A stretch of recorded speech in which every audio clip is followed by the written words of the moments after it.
Tsara miaravatsika rehetra indray amin'ny anaran'i Jesosy Kristy fa ny manokana indray androany miaraka amintsika rehetra hianatra ny tenin'Andriamanitra.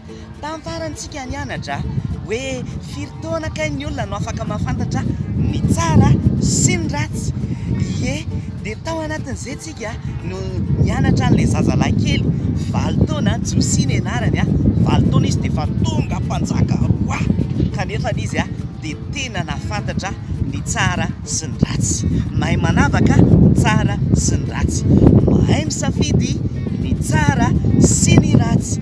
Ka noho izany androany andao amafisiny izany tenin'Andriamanitra any satria ao amin'ny Isaia 17:17 dia filaza manao hoe mianara anao tsara, mianara anao tsara. Aventsika ilay adresy misy azy Isaia 17:17 manao hoe mianara anao tsara.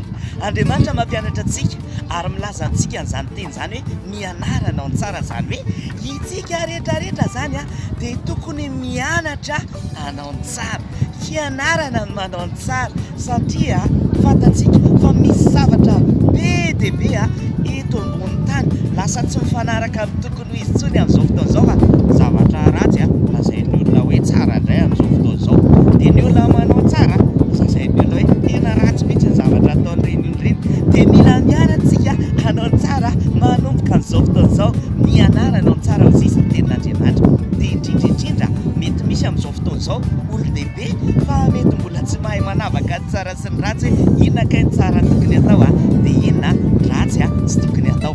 Fa antsika rehetrarehetra na ny ankizy kely na ny olon-dehibe ary indrindra antsika ankizy rehetrarehetra andao hianatra manomboka zao hianatra ny tsara sy ny ratsy dia hisafidy ny tsara eo amin'ny fiainana satria ny tenin'Andriamanitra hoe mianara anao ny tsara. Aiza moa ny adresy misy anazy?